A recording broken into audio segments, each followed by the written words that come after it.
Akashvani.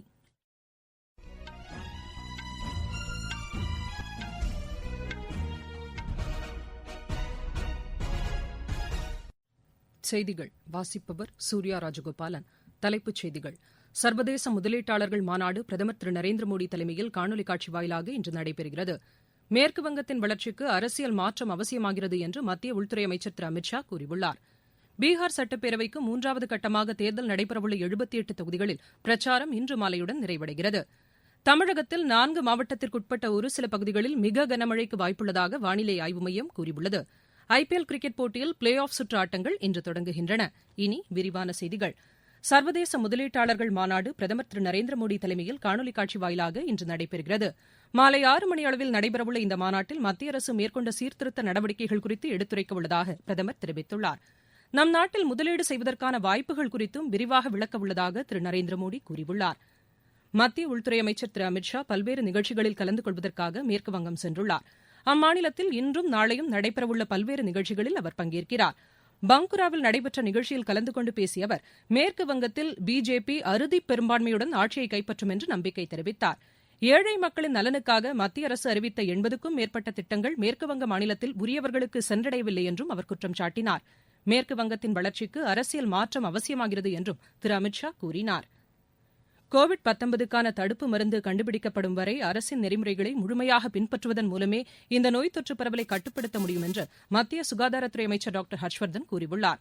COVID-19 பரவலை கட்டுப்படுத்துவது தொடர்பாக கர்நாடகாவில் மேற்கொள்ளப்பட்டு வரும் நடவடிக்கைகள் குறித்து அம்மாநில சுகாதாரத்துறை அமைச்சர் மற்றும் அதிகாரிகளுடன் காணொலி காட்சி வாயிலாக ஆய்வு மேற்கொண்டு அவர் பேசினார். இந்த நோய் தொற்று பரவலை கட்டுப்படுத்துவதற்கான பணிகள் நம் நாட்டில் சிறப்பாக மேற்கொள்ளப்பட்டு வருவதாகவும் அவர் தெரிவித்தார். இந்த நோய் தொற்றினால் புதிதாக பாதிக்கப்படுவோரின் எண்ணிக்கையும் உயிரிழப்புகளும் தொடர்ந்து குறைந்து வருவதாக அவர் கூறினார்.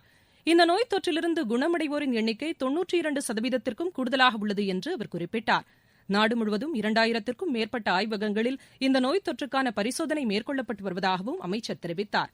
முகக்கவசம் அணிவது, கைகளை சோப்பு போட்டு கழுவுவது, தனிநபர் இடைவெளியை பின்பற்றுவது போன்றவற்றை பொதுமக்கள் முழுமையாக கடைபிடிக்க வேண்டும் என்றும் டாக்டர் ஹர்ஷ்வர்தன் வலியுறுத்தினார். நாடு முழுவதும் கோவிட்-19ஆல் பாதிக்கப்படுவோரின் எண்ணிக்கை தொடர்ந்து குறைந்து வருவதாக மத்திய அரசு கூறியுள்ளது. இந்த நோய் தொற்றினால் பாதிக்கப்பட்டு சிகிச்சை பெறுவோரின் எண்ணிக்கை 6.31% குறைந்துள்ளது என சுகாதாரத்துறையின் செய்திக்குறிப்பு தெரிவிக்கிறது. குணமடைவோரின் எண்ணிக்கை 92.2 அதிகரித்துள்ளது என்றும் அதில் குறிப்பிடப்பட்டுள்ளது.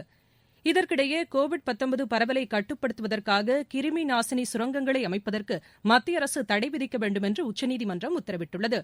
இது தொடர்பான மனுவை விசாரித்த உச்சநீதிமன்றம் 1 மாத காலத்திற்குள் இதற்கான நடவடிக்கைகளை மேற்கொள்ள வேண்டும் என்று அறிவுறுத்தியுள்ளது. சுற்றுச்சூழலை பாதுகாக்க தேவையான நடவடிக்கைகளை மத்திய அரசு மேற்கொண்டு வருவதாக அத்துறைக்கான அமைச்சர் திரு பிரகாஷ் ஜவ்டேகர் கூறியுள்ளார். பருவநிலை மாற்றம் தொடர்பான காணொலி காட்சி வாயிலான மாநாட்டில் கலந்து கொண்டு அவர் பேசினார். பருவநிலை மாற்றம் தொடர்பான பாரிஸ் ஒப்பந்தத்தை நிறைவேற்ற இதர நாடுகள் முன்வர வேண்டும் என்றும் அமைச்சர் கேட்டுக் கொண்டார். இந்த பிரச்சினைக்கு தீர்வு காண சர்வதேச ஒத்துழைப்பு அவசியமாகிறது என்றும் அமைச்சர் கூறினார். கங்கையை தூய்மைப்படுத்தும் பணிகளுக்கு மக்கள் பங்களிப்பு அவசியமாகிறது என்று மத்திய அமைச்சர் திரு கஜேந்திர சிங் ஷெகாவத் கூறியுள்ளார். இது தொடர்பான நிகழ்ச்சி ஒன்றில் கலந்து கொண்டு பேசிய அவர் மக்கள் பங்களிப்பிற்கு ஊக்கமளிக்கப்படும் என்று தெரிவித்தார். கங்கை தூய்மை பணிகளுக்கு பொதுமக்கள் பங்கேற்க வேண்டும் என்றும் பிரதமர் அழைப்பு விடுத்ததையும் அமைச்சர் சுட்டிக்காட்டினார். விவசாயிகளின் நலன்களை பாதுகாப்பதில் மத்திய அரசு உறுதியுடன் உள்ளதாக பிஜேபி தலைவர் திரு ஜே பி நட்டா கூறியுள்ளார். வேளாண் சட்டங்கள் தொடர்பாக பஞ்சாப் முதலமைச்சருக்கு எழுதியுள்ள பதில் கடிதத்தில் அவர் இதனை தெரிவித்துள்ளார். வேளாண் துறையின் வளர்ச்சிக்காகவும் விவசாயிகளின் நலனுக்காகவும் மத்திய அரசு நிறைவேற்றிய திட்டங்களையும் அவர் பட்டியலிட்டுள்ளார். குறைந்தபட்ச ஆதரவு விலை வழங்கும் நடைமுறை தொடரும் என்று பிரதமர் திரு நரேந்திர மோடி திட்டவட்டமாக அறிவித்திருப்பதையும் திரு நட்டா அந்த கடிதத்தில் சுட்டிக்காட்டியுள்ளார்.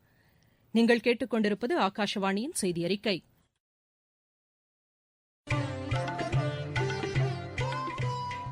கோவிட்-19ற்கு எதிரான போரில் நமக்கான 3 கவசங்கள். முகக்கவசம் அணிவோம், தனிநபர் இடைவெளியை கடைபிடிப்போம், கை மற்றும் முக சுத்தம் பராமரிப்போம்.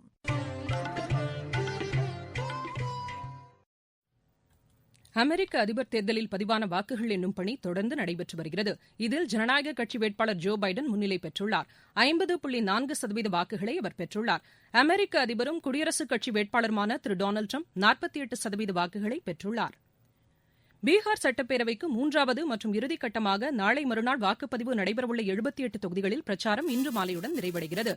இதனையடுத்து அந்த தொகுதிகளில் தேசிய ஜனநாயக கூட்டணி மற்றும் ராஷ்டிரிய ஜனதாதள் தலைமையிலான எதிர்க்கட்சி கூட்டணியின் தலைவர்கள் இறுதிக்கட்ட வாக்கு சேகரிப்பில் ஈடுபட்டுள்ளனர். இந்த தேர்தலுக்கான வாக்கு எண்ணிக்கை வரும் 10ஆம் தேதி மேற்கொள்ளப்படுகிறது. இதற்கிடையே இந்த சட்டப்பேரவை தேர்தல் நடவடிக்கைகளை இன்று முதல் வரும் 7ஆம் தேதி வரை காணொலி காட்சி வாயிலாக பார்வையிடுவதற்கு தேர்தல் ஆணையம் பல்வேறு நாடுகளுக்கு அழைப்பு விடுத்துள்ளது. ஆப்கானிஸ்தான், ஆஸ்திரேலியா, பங்களாதேஷ் உட்பட 40க்கும் மேற்பட்ட நாடுகளின் பிரதிநிதிகள் காணொலி காட்சி வாயிலாக இந்த வாக்குப்பதிவை பார்வையிடுகின்றனர். மகாராஷ்டிராவில் ரசாயன தொழிற்சாலை ஒன்றில் ஏற்பட்ட வெடிவிபத்தில் 2 பேர் உயிரிழந்தனர், 6 பேர் காயமடைந்தனர். டெக்குவில் செயல்பட்டு வரும் இந்த ரசாயன தொழிற்சாலையில் நேற்றிரவு இந்த விபத்து ஏற்பட்டதாக எமது செய்தியாளர் தெரிவிக்கிறார். காயமடைந்தவர்கள் அப்பகுதியின் அருகில் உள்ள மருத்துவமனையில் சிகிச்சைக்காக அனுமதிக்கப்பட்டிருப்பதாக அவர் மேலும் கூறுகிறார்.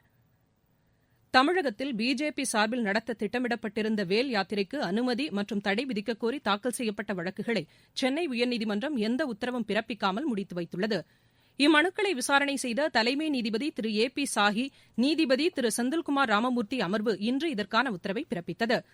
அனுமதிக்க கோரி மற்றும் தடை விதிக்க கோரி பெறப்பட்ட விண்ணப்பங்கள் தொடர்பாக மாநில அரசு நடவடிக்கையை மேற்கொண்ட பிறகு நீதிமன்றத்தை அணுகுமாறு அந்த உத்தரவில் குறிப்பிடப்பட்டுள்ளது. முன்னதாக கோவிட்-19 காரணமாக இந்த யாத்திரைக்கு அனுமதி அளிக்க இயலாது என்று தமிழக அரசு தெரிவித்தது.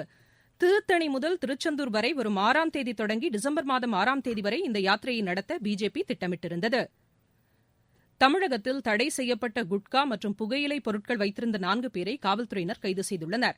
திருப்பூர் மாவட்டம் மங்கலம் பகுதியில் குட்கா பதுக்கி வைக்கப்பட்டிருப்பதாக கிடைத்த தகவலை அடுத்து அப்பகுதியில் காவல்துறையினர் சோதனை மேற்கொண்டனர். இதில் 3.5 டன் குட்கா மற்றும் புகையிலை பொருட்கள் பறிமுதல் செய்யப்பட்டதாக எமது செய்தியாளர் தெரிவிக்கிறார். தமிழகத்தின் 4 மாவட்டங்களுக்குட்பட்ட ஒரு சில பகுதிகளில் மிக கனமழைக்கு வாய்ப்புள்ளதாக சென்னை வானிலை ஆய்வு மையத்தின் இயக்குநர் திரு புவியரசன் கூறியுள்ளார். இது தொடர்பாக இன்று அவர் வெளியிட்டுள்ள காணொலி பதிவில் அவர் இவ்வாறு கூறியுள்ளார். குமரிக்கடல் மற்றும் அதனை ஒட்டிய இலங்கை பகுதியில் நிலவும் வளிமண்டல மேலடுக்கு சுழற்சி காரணமாக அடுத்த 24 மணி நேரத்திற்கு திருநெல்வேலி, கன்னியாகுமரி, ராமநாதபுரம், தூத்துக்குடி மாவட்டங்களில் ஓரிரு இடங்களில் இடிமின்னலுடன் கூடிய கன முதல் மிக கனமழையும், மதுரை, சிவகங்கை, விருதுநகர், தென்காசி, புதுக்கோட்டை மற்றும் தேனி, திண்டுக்கல், கோயம்புத்தூர், நீலகிரி, திருப்பூர் மாவட்டங்களின் மலைப்பகுதிகளில் கனமழையும், ஏனைய மாவட்டங்களில் பெரும்பாலான இடங்களில் லேசான முதல் மிதமான மழை பெய்யக்கூடும். அடுத்த 48 மணி நேரத்தில் தேனி, திண்டுக்கல், கோயம்புத்தூர், திருப்பூர் மாவட்டங்களின் மலைப்பகுதிகளில் ஓரிரு இடங்களில் இடிமின்னலுடன் கூடிய கனமழையும், ஏனைய மாவட்டங்களில் லேசான முதல் மிதமான மழை பெய்யக்கூடும். சென்னை மற்றும் புறநகர் பகுதிகளில் அடுத்த 48 மணி நேரத்திற்கு வானம் ஓரளவு மேகமூட்டத்துடனும், நகரின் ஒரு சில பகுதிகளில் இடிமின்னலுடன் கூடிய லேசானது முதல் மிதமான மழை பெய்யக்கூடும். மீனவருக்கான எச்சரிக்கை ஏதுமில்லை. ஐபிஎல் கிரிக்கெட் போட்டியில் பிளே ஆஃப் சுற்று ஆட்டங்கள் இன்று தொடங்குகின்றன. இறுதிப் போட்டிக்கான முதலாவது தகுதிச் சுற்று ஆட்டத்தில் மும்பை அணி தில்லி அணியை எதிர்கொள்கிறது. துபாயில் நடைபெறவுள்ள இப்போட்டி இன்றிரவு 7:30 மணிக்கு தொடங்குகிறது. இப்போட்டியில் வெற்றி பெறும் அணி இறுதிப் போட்டிக்கு நேரடியாக முன்னேறும். நாளை நடைபெறவுள்ள எலிமினேட்டர் சுற்று ஆட்டத்தில் ஹைதராபாத் அணி பெங்களூரு அணியை எதிர்கொள்கிறது. இப்போட்டியில் வெற்றி பெறும் அணி இறுதிப் போட்டிக்கான முதலாவது தகுதிச் சுற்று ஆட்டத்தில் தோல்வியடையும் அணியை வரும் ஞாயிற்றுக்கிழமை எதிர்கொள்ளும். இதில் வெற்றி பெறும் அணி வரும் செவ்வாய்க்கிழமை நடைபெறவுள்ள இறுதிப் போட்டிக்கு முன்னேறும். ஜெர்மனியில் நடைபெற்று வரும் சர்வதேச சேலஞ்சர்ஸ் டென்னிஸ் போட்டியின் ஆடவர் இரட்டையர் பிரிவு காலிறுதி ஆட்டத்தில் இந்தியாவின் ராம்குமார் ராமநாதன், புரவ் ராஜா இணை இன்று ஆஸ்திரியாவின் ஜூரிச் ரோடியோனோவ், பின்லாந்தின் ஹாரி ஹீலியோவேர் இணையை எதிர்கொள்கிறது. மற்றொரு காலிறுதி ஆட்டத்தில் இந்தியாவின் திவிஜ் சரண், ஸ்லோவாக்கியாவின் ஐகோர் ஜெலினே இணை போலந்தின் காமல் மஜர்சாக், சுவிட்சர்லாந்தின் மார்க் ஆண்ட்ரியா ஹூஸ்லர் இணையை எதிர்கொள்கிறது. மகளிர் 2020 சேலஞ்ச் கிரிக்கெட் போட்டியில் ஷார்ஜாவில் இன்று நடைபெறவுள்ள ஆட்டத்தில் வெலாசிட்டி அணி ட்ரையல் பிளேசர்ஸ் அணியை எதிர்கொள்கிறது. மீண்டும் தலைப்புச் செய்திகள். சர்வதேச முதலீட்டாளர்கள் மாநாடு பிரதமர் திரு நரேந்திர மோடி தலைமையில் காணொலி காட்சி வாயிலாக இன்று நடைபெறுகிறது. மேற்கு வங்கத்தின் வளர்ச்சிக்கு அரசியல் மாற்றம் அவசியமாகிறது என்று மத்திய உள்துறை அமைச்சர் திரு அமித் ஷா கூறியுள்ளார்.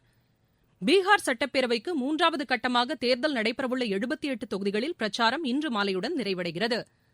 தமிழகத்தில் 4 மாவட்டத்திற்குட்பட்ட ஒரு சில பகுதிகளில் மிக கனமழைக்கு வாய்ப்புள்ளதாக வானிலை ஆய்வு மையம் கூறியுள்ளது.